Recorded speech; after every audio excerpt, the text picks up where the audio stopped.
ខ្ញុំមិនមែនឆ្លៀតឱកាសរស់ស៊ីទេហើយការដែលខ្ញុំជួយនេះក៏ជួយដោយមិនគិតថ្លៃដែរខ្ញុំគិតថាវិធីនេះគឺចូលរួមចំណែកជួយធ្វើឲ្យរាងកាយយើងរឹងមាំដូច្នេះនៅពេលដែលសុខភាពរាងកាយយើងរឹងមាំយើងក៏មិនងាយឆ្លងកូវីដដែរបងប្អូនដែលចេះភាសាអង់គ្លេសជួយអានឯកសារនេះហើយជួយបកប្រែផងហើយជួយខមមិនផ្ដល់យោបល់ផងថាតើការដែលខ្ញុំបកប្រែខ្ញុំបញ្យល់នោះវាខុសឬត្រូវអញ្ចឹងណានៅក្នុងឯកសារនេះបានបញ្ជាក់ច្បាស់ថាលោកដុកទ័រអូតូហ្នឹងគាត់រកឃើញមូលហេតុនៃការបង្កជំងឺមហារីកហ្នឹងនៅឆ្នាំ1923ហើយជាពិសេសនៅឆ្នាំ1931គាត់ទទួលបានពានរង្វាន់ Nobel ពិភពលោកគាត់បញ្ជាក់ច្បាស់ថាជំងឺមហារីកហ្នឹងមានពីរទម្រង់ជាទូទៅណាទី1គេហៅថា acidosis និងទី2 hypoxia ចឹងអ្វីដែលខ្ញុំចាប់អារម្មណ៍មែនទែនដែលគាត់និយាយហ្នឹងនេះគាត់បញ្ជាក់ច្បាស់ថាកោសិកាមហារីកគឺអាចរស់បាននៅក្នុងរាងកាយមនុស្សដែលមានអាស៊ីតតែមនុស្សដែលមានសុខភាពល្អគឺរាងកាយគាត់សម្បូរទៅដោយអាល់កាឡាំងដូច្នេះអាជួរក្រហមគាត់អសេនៅក្រោមនោះគាត់បញ្ជាក់ថែមទៀតថាជំងឺភាគច្រើនមិនអាចរស់នៅក្នុងរាងកាយមនុស្សដែលសម្បូរអាល់កាឡាំងបានទេដូច្នេះយោងតាមឯកសារមួយហ្នឹងគឺបញ្ជាក់ច្បាស់ថាមនុស្សយើងកាលណាមានអាល់កាឡាំងច្រើនក្នុងខ្លួនគឺមនុស្សយើងមានសុខភាពល្អមានរាងកាយរឹងមាំមែនទែនដូច្នេះជំងឺច្រើនណាស់សូម្បីតែជំងឺមហារីកក៏មិនអាច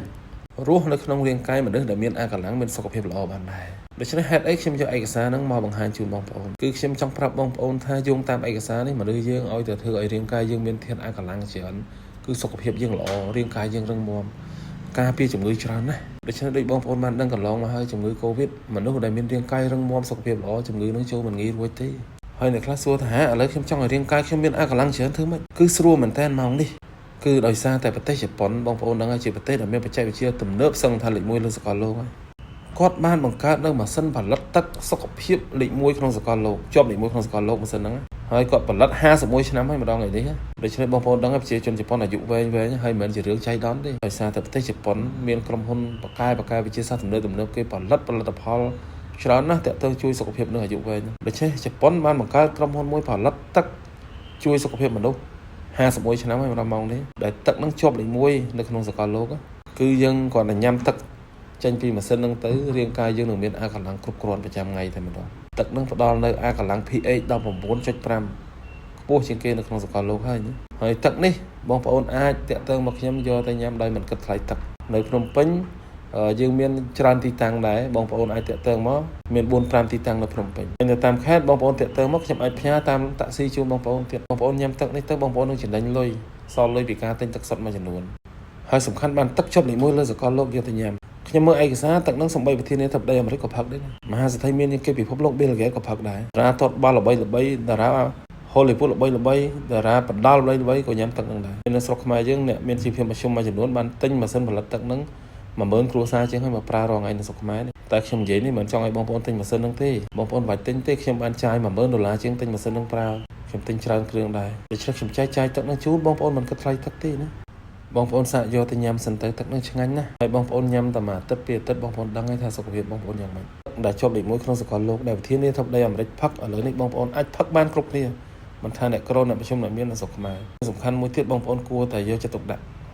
់នៅសហរដ្ឋអាមេរិកវិទ្យុបារាំង RSE គេតំផ្សាយគឺនៅអាមេរិកគេយកទឹកសុទ្ធ3ប្រភេទទឹកសុទ្ធថ្លៃមធ្យមនិងថោកយកចូលមន្ទីរពិសោធន៍ទំនើបរបស់គេមើលទៅឃើញថានៅក្នុងទឹកសុទ្ធ3ប្រភេទហ្នឹងគឺជាទូទៅមានលំអងទូលីប្លាស្ទិកដែលអង់គ្លេសគេហៅថា nano plastic ជាមធ្យមរហូតដល់24ម៉ឺនដុល្លារពេលអ្នកនៅអាមេរិកញ៉ាំទឹកសុទ្ធអាមេរិកហ្នឹងទៅគឺជ្រាបចូលសរសៃឈាមបេះដូងខួរក្បាលលឿនណាស់ដូច្នេះជាព័ត៌មានមួយដែលយើងគួរយកចិត្តទុកដាក់ដែរដែលគេរកឃើញនៅអាមេរិកណាដូច្នេះខ្ញុំលើកទឹកចិត្តបងប្អូនងាកមកពង្រឹងសុខភាពយើងឲ្យរឹងមាំជាពិសេសអាចការពារជំងឺមនុស្សយើងតែមិនឈឺសល់លុយច្រើនណាមនុស្សយើងរកស៊ីខាតមិនសូវអីទេតែបើក្នុងគ្រួសារមានអ្នកឈឺធ្ងន់គឺជាការខាត់បងធំធេងណាបើយើងរកស៊ីខាតណាយើងនឹងមានឱកាសអាចរកស៊ីបានទៅមុខទៀតហើយការរកស៊ីខាតវាជាបទពិសោធន៍ពេលខ្លះធ្វើឲ្យយើងរកស៊ីថ្ងៃមុខកាន់តែជោគជ័យតែបើក្នុងគ្រួសារយើងមាននរណាធ្លាក់ខ្លួនឈឺជំងឺរ៉ាំរ៉ៃឬជំងឺធ្ងន់ណាសឹងថាដូចដុតផ្ទះចោលគឺយើងទៅលក់ដីលក់ផ្ទះលក់ឡានព្យាបាលគាត់ពេលខ្លះព្យាបាលគាត់មិនជាគាត់ស្លាប់អាចទៅជាវឹបបដិសេរីសោកសៅក្នុងគ្រួសាររាប់ឆ្នាំប្រត់ប្រាស់គ្រួសាររឿងថែសុខភាពសំខាន់ណាបងប្អូនត្រូវតែងាកមកស្រឡាញ់សុខភាពធ្វើឲ្យរាងកាយរឹងមាំគឺអាចចូលរួមចំណែកការពារកូវីដបានដែរព្រោះមនុស្សយើងដែលមានសុខភាពល្អរាងកាយរឹងមាំកូវីដក៏មិនងាយឆ្លងដែរដោយឯកសារបញ្ជាក់ខាងមុខអញ្ចឹងទឹកដែលមានអាល់កាឡាំងហ្នឹងគឺជួយសុខភាពមនុស្សណាជំងឺច្រើនណាស់មិនអាចកើតលើមនុស្សដែលមានរាងកាយអាល់កាឡាំងទេដូច្នេះក្នុងវីដេអូនេះខ្ញុំ គោលដៅមួយក្នុងន័យល្អទេចង់ចែកទឹកល្អជូនបងប្អូនញ៉ាំហើយមិនគិតថ្លៃទឹកទេ